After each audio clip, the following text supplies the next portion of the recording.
Hello friends, welcome back to my channel. இன்றைக்கி நம்ம பார்க்க போகிற வீடியோ நிறைய பெண்களுக்கு எப்போ எந்த நேரத்தில் நம்மளுக்கு டெலிவரி ஆகும், இந்த வாரத்தில் டெலிவரி ஆகுமா, அடுத்த வாரத்தில் டெலிவரி ஆகுமா, 8வது மாதத்திலேயே டெலிவரி ஆகுமா, எந்த வாரத்தில் நம்மளுக்கு டெலிவரி ஆகிறதுக்கு நிறைய வாய்ப்பு இருக்குது.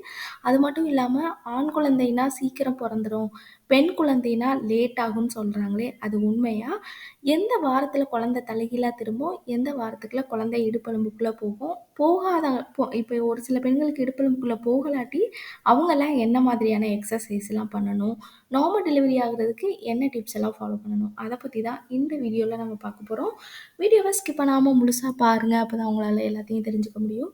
நம்மளோட சேனல முதல் முறையா பார்க்குறவங்களா இருந்தீங்கன்னா, சப்ஸ்கிரைப் பண்ணிட்டு பாருங்க. அப்பதான் நான் போடுற யூஸ்ஃபுல்லான வீடியோ உங்களுக்கு நோட்டிஃபிகேஷனா வரும். நார்மலா எந்த வாரத்தில நம்மளுக்கு டெலிவரி ஆகும்னா, 38, 39, 40 இந்த 3 வாரங்கள்ல தான் ரொம்ப அதிகமான பெண்களுக்கு டெலிவரி ஆகுது. மேக்ஸிமம் அதிகமான வாரம்னு பார்த்தோம்னா, 39வது வாரத்தில தான் 60% பெண்களுக்கு டெலிவரி ஆகுது. ஒரு சில பெண்களுக்கு ஒரு 10% 5% வந்து 32, 33, 34 வாரத்தில ஆகுது. மத்தபடி அதிகமான பெண்களுக்குன்னு எந்த வாரத்தில நம்மளுக்கு பார்த்தோம்னா, 39வது வாரத்தில தான் அதிகமா டெலிவரி நடக்கிறதுக்கு அதிகமா வாய்ப்பு இருக்கு. நீங்க ஆனா 32வது வாரத்திலேயே நம்ம ரொம்ப கேர்ஃபுல்லா இருக்கணும்.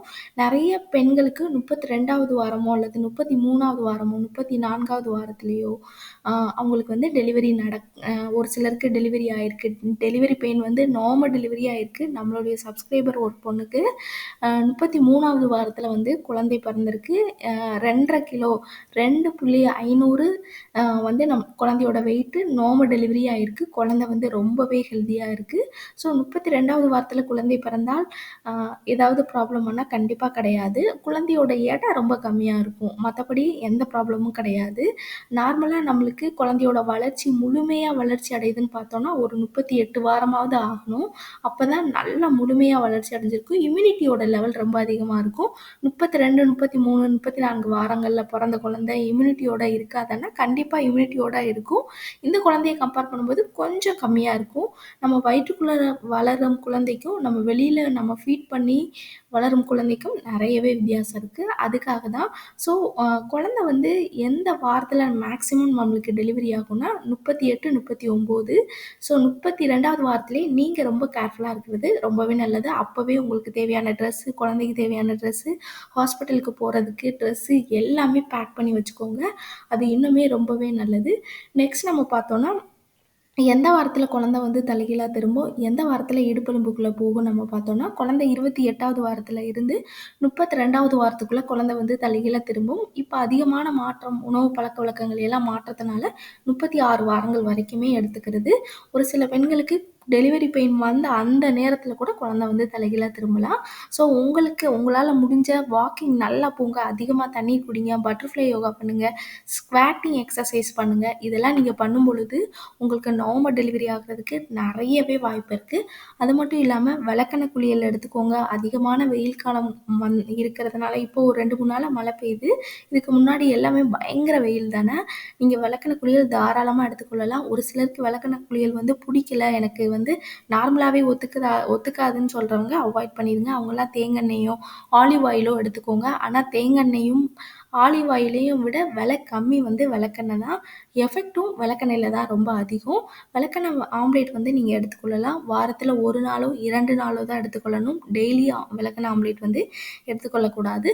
அது மட்டும் இல்லாம, இப்ப நெறைய பெண்கள் வந்து அ நம்ம வீட்லயும் நெறைய பேர் சொல்லுவாங்க, பெண் குழந்தைனா லேட் ஆகும், ஆண் குழந்தைனா சீக்கிரம் பொறந்துரும் ன்னு சொல்லுவாங்க. அதுக்கும் இந்த குழந்தை பிறக்கிறதுக்கும் எந்த சம்மந்தமும் கிடையாது.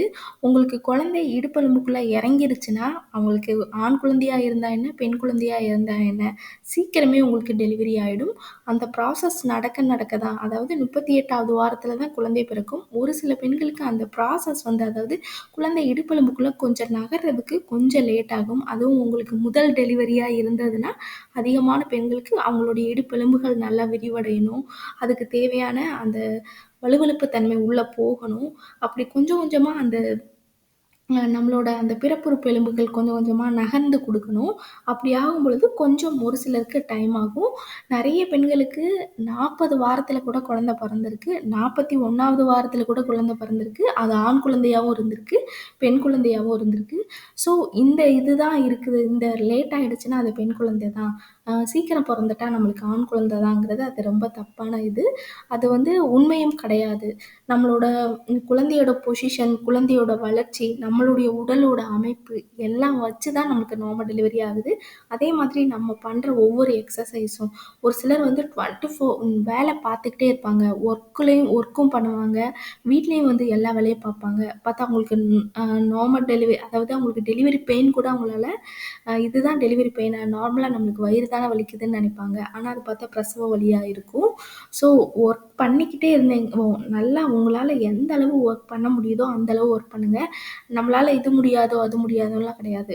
நல்லா அ நல்லா ஸ்ட்ராங்கா நீங்க வந்து வீட்டு வேலைகளா இருக்கட்டும், என்ன வேலைனாலும் செய்யலாம். இந்த தண்ணி நம்ம வலிக்கி விழுகுற மாதிரி, அந்த மாதிரி மட்டும் இந்த வீடு மாப் போடுறது, இதெல்லாம் வந்து ரொம்ப கேர்ஃபுல்லா ஹேண்டில் பண்ணுங்க. மத்தபடி நீங்க எல்லா வேலைகளும் வந்து செய்யலாம். நார்மல் டெலிவரி ஆகுறதுக்கு ரொம்ப முக்கியமான 5 விஷயங்கள் வந்து விளக்கெண்ணெய் குளியல், நார்மலா வாக்கிங் போறது, ஸ்குவாட்டிங் எக்ஸர்சைஸ், பட்டர்ஃப்ளை யோகா, இத தவிர அதிகமா தண்ணீர் குடிக்கிறது, வெளியில இருக்கிற ஃபுட்ட வந்து நம்ம அவாய்ட் பண்ணிக்கலாம். மேக்ஸிமம் உங்களுக்கு 8 மாதங்கள் ஆயிட்டாலே, வீட்ல என்ன உணவு நார்மலா ஒரு இட்லியா இருந்தாலும் சரி, ஒரு தோசையா இருந்தாலும் சரி, வீட்ல இருக்கிற உணவ வந்து சாப்பிட்டாலே போதுமானது. உங்களுக்கு ரொம்ப ஹெல்தியா இருக்கும். வெளியில போயி அதிகமான அ உணவ சாப்பிடுறத விட, வீட்ல வந்து ஒரு மோரோ, ஒரு பழைய சாப்பாடு கூட நம்ம சாப்பிட்டுக்கலாம். அது ரொம்பவே நல்லது. உங்களுக்கு மட்டும் இல்லாம, உங்களோட குழந்தைக்கும் ரொம்பவே நல்லது. அதிகமான வெயில் காலங்கிறதுனால அதிகமா மோர் எடுத்துக்கோங்க, வெள்ளரிக்காய் எடுத்துக்கோங்க, சுரைக்காய், பூசணிக்காய் இந்த மாதிரியான தண்ணீர் சத்து இருக்கிற காய்கறிகள் எடுத்துக்கோங்க, முள்ளங்கி எடுத்துக்கோங்க. இந்த மாதிரியான சத்தான உணவுகள் நம்ம எடுத்துக்கொள்ளும் பொழுது, டெய்லி ஒரு வாழைப்பழம் எடுத்துக்கோங்க. அது செவ்வாழைப்பழமா இருந்தா இன்னுமே ரொம்பவே நல்லது. ஒரு ஆரஞ்சு எடுத்துக்கோங்க. ஆ ஒரு ஆப்பிள் பழம் எடுத்துக்கோங்க, ஒரு மாதுளம்பழம் எடுத்துக்கோங்க, வாட்டர்மெலன் இப்போ வந்து நம்மளுக்கு தர்பூசணியோட சீசன். ஸோ வாட்டர்மெலன் சீசன்ங்கிறதுனால நீங்க கண்டிப்பா வாட்டர்மெலன் கண்டிப்பா எடுத்துக்கொள்ளலாம். ரொம்ப அதிகமா எடுத்துக்கொள்ளாட்டி கூட கொஞ்சமா எடுத்துக்கோங்க. மாம்பழமும் எடுத்துக்கொள்ளலாம். ஒரு பீஸ் எடுத்துக்கொள்றதுனால எந்த ப்ராப்ளமும் கிடையாது. சீசன் ஃப்ரூட்ஸ் நமக்கு எப்பயாவது தான் கிடைக்கும். அதெல்லாம் நீங்க கண்டிப்பா சாப்பிட்டு நல்லா ஹெல்தியா இருங்க. ஒரு சாப்பாடு சாப்பிட்டீங்கன்னா, ஒரு 1/2 மணி நேரம் கழிச்சு ஒரு 20 மினிட்ஸ் வாக்கிங். அதுக்கு தண்ணி குடிச்சுக்கிட்டே இருங்க. தண்ணி தான் ஒரு பிரெக்னன்சி உமன்ஸ்க்கு ஒரு ரொம்ப முக்கியமான இதுன்னு கூட சொல்லலாம். இத தவிர கருப்பு உலர் திராட்சை நம்ம எடுத்துக்கொள்ளலாம். அத்திப்பழம் வந்து எடுத்துக்கொள்ளலாம். இதெல்லாம் எடுத்துக்கொள்ளும் பொழுது உங்களுக்கு ஹீமோகுளோபினோட அளவு ரொம்ப கம்மியா இருக்கும். டெய்லி கீரை எடுத்துக்கோங்க.